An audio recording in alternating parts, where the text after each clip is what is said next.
wabarakatuh. Perkenalkan, nama saya Andi Siti Masyita Stambuk F221 18147. Jadi teman-teman, di sini saya akan menjelaskan tentang mata kuliah perkembangan arsitektur, di mana pembagian arsitektur itu terbagi ada sekitar 7 di sini yang saya akan jelaskan. Oke. Yang pertama, arsitektur modern. Sebenarnya arsitektur modern baru muncul di Eropa sekitar tahun 1860-an setelah dibangunnya Crystal Palace sebagai suatu reaksi akibat ketidakpuasan akan gaya arsitektur klasik dan kombinasinya pada abad 18. Jadi arsitektur modern ini terbangun karena ketidakpuasan atas arsitektur klasik. Gaya ini mulai muncul sekitar tahun 1880-an.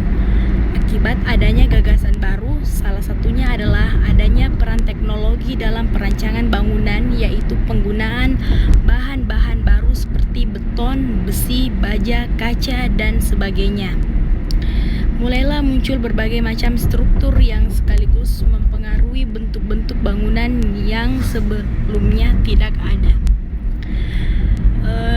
Di sini untuk arsiteknya sendiri, yaitu Frank Lloyd Wright, adalah yang sangat berpengaruh dalam perkembangan arsitektur modern di Eropa.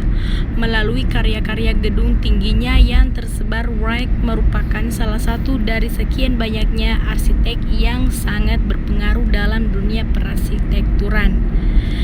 Dalam arsitektur modern, gaya hidup modern berimbas kepada keinginan untuk memiliki bangunan yang simpel, bersih, dan fungsional sebagai simbol dari semangat modern.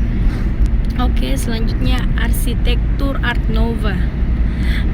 Art Nouveau berkembang tahun 1880 dan 1890-an. Nama ini berasal dari Maison de Art Nouveau, galeri desain interior yang buka di Paris tahun 1896. Di Jerman, gerakan ini disebut Jugendstil, diambil dari majalah Die Jugend atau Pemuda yang dipublikasikan sejak tahun 1896 di Italia bernama Stile Liberty, dari nama toko Liberty Style. Art Nouveau biasanya juga dapat dicirikan dengan bentuk-bentuk plastik dan organis, tapi tetap mengandalkan prinsip-prinsip geometris sebagai perbandingan Art Deco yang geometris kaku meski menggambarkan figur-figur hewan, bunga, atau manusia. Jadi di sini kita bisa lihat contohnya, yang gambar perempuan ini salah satu penari atau patung wanita yang bermain musik. Yang kedua, di sini ada jendela. Jendela di sini itu peninggalan yang diabadikan oleh orang yang diberi kuasa kepada Tiffany, ya, diberikan kuasa untuk diabadikan. Oke, selanjutnya arsitektur rasionalisme. Munculnya arsitektur rasionalisme, timbulnya gaya arsitektur ini akibat dari kekecewaan para arsitek terhadap cara-cara atau paham kubis atau konstruktivis. Oleh karena itu, para arsitek mengadopsi kedua paham tersebut untuk memperoleh keseimbangan dan keteraturan pada keseluruhan rancangan. Arsitektur rasionalisme memiliki ciri-ciri, yaitu bangunan ini sangat memaksimalkan lahan konstruksi dan struktur pun terlihat sama sekali tidak menonjolkan unsur estetika dan tidak adanya penggunaan ornamen-ornamen maupun hiasan. Kita bisa lihat dari gambar di sini, sehingga hanya terlihat suatu bangunan yang berbentuk balok. Penegakan pada dimensi waktu dapat kita lihat dari jendela-jendela yang lebar, jarak antar kolom yang relatif lebar tapi saling berhubungan secara berkesinambungan. Oke, selanjutnya arsitektur Art Deco. Arsitektur ini banyak diterapkan di berbagai macam bidang seperti eksterior, interior, mebel, fashion, lukisan, poster, seni, grafis, perfilman, hingga perhiasan. Gaya ini mengalami puncak popularitas pada tahun 1920 hingga 1939. Desain Art Deco pada masa itu memberikan kebebasan bagi desainer untuk menciptakan makna modern pada desainnya yang dibuatnya. Tak hanya itu pada bangunan saja, tetapi juga pada berbagai elemen kehidupan lainnya. Di negara-negara besar seperti Amerika, Jerman, dan Prancis, Art Deco paling banyak digemari. Swiss sendiri menggabungkan gaya Art Deco Prancis dengan Art Deco Jerman yang menghasilkan gaya khas Swiss. Suku Aztec dari Amerika Utara, jika dilihat dari ornamen-ornamen, juga dipengaruhi oleh Art Deco. New York dianggap sebagai ibu kota Art Deco di Amerika. Dilihat dari seni bangunan dan poster kala itu banyak menggunakan aliran ini. Namun di tanah air kita juga ini ada menggunakan Art Deco. Seperti gambar di samping ini ada bioskop atau Grand Hotel Prenegar di Bandung yang dirancang oleh arsitek Carles Prosper Wolff di Jakarta. Ya, ini bioskop yang terletak di Jakarta. Oke, selanjutnya ada arsitektur fungsionalisme. Pada pertengahan 1930-an, fungsionalisme mulai didiskusikan sebagai pendekatan estetika daripada masalah integrasi desain atau penggunaan. Gagasan fungsionalisme digabungkan dengan kurangnya ornamen yang merupakan masalah yang berbeda. Ini menjadi istilah merendahkan yang dikaitkan dengan cara paling botak dan paling brutal untuk menutupi ruangan. Perkembangan arsitektur modern fungsionalisme diwarnai dengan anti pada pengulangan bentuk-bentuk lama dan teknologi baru. Beton, bertulan baja, dan pada awal abad terjadi perubahan besar radikal, cepat, dan revolusioner dalam pola pikir. Oke, selanjutnya ada arsitektur kubisme. Kubisme bermula di sekitar tahun 1907 ketika Picasso mulai menggunakan gaya ini dalam karya berjudul De Moiselles de Avignon. Karya ini disebut dengan prototipe atau karya-karya kubisme. Dalam karya ini sudah tampak berbagai ciri-ciri aliran kubisme seperti distori yang radikal pada hidung, latar yang fragmentasi, dan mata yang posisinya janggal namun memberikan ekspresi aristik. George Braque berada di garis depan gerakan seni revolusioner kubisme. Karya Braque sepanjang hidupnya berfokus pada objek still life dan cara melihat objek dari berbagai perspektif melalui warna, garis, dan tekstur. Di sini kita bisa melihat contoh karya kubisme atau ciri-ciri kubisme sangat terasa pada lukisan ini yang ada gambarnya, contohnya.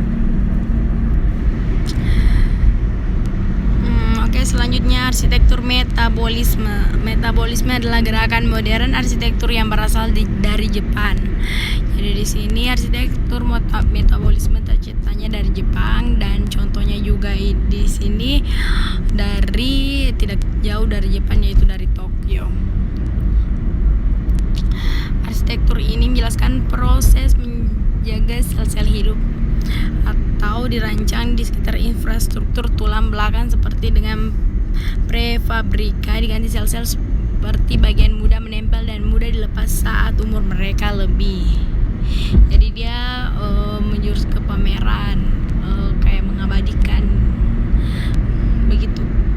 Selanjutnya arsitektur organik. Arsitektur organik adalah sebuah pendekatan perencanaan arsitektur yang diaplikasikan sebagian atau keseluruhan pada bangunan yang konsepnya berakar pada bentuk-bentuk atau prinsip alam. Arsitektur organik di sini yaitu dimana bangunan dan alam itu menyatu, menjadi kesannya dan maknanya juga mempunyai. Di sini ada ciri-cirinya, yaitu pertama, terinspirasi oleh alam dan berkelanjutan, sehat, melestarikan, dan beragam. Kedua, terbuka seperti organisme dari benih di dalam. Ketiga, ada sebagai hadiah terus-menerus dan mulai lagi. 4, ikut arus dan menjelaskan, fleksibel dan mudah beradaptasi. Kelima, memenuhi kebutuhan sosial, fisik, dan spiritual. 6, tumbuh keluar dari site dan menjadi unik. Jadi dia kan sudah dibilang tadi tanaman berkolaborasi dengan bangunan. Jadi di sini tanamannya tidak akan tetap, pasti akan tumbuh dari dalam bangunan maupun dari luar bangunan, dan itu akan menghasilkan dan itu akan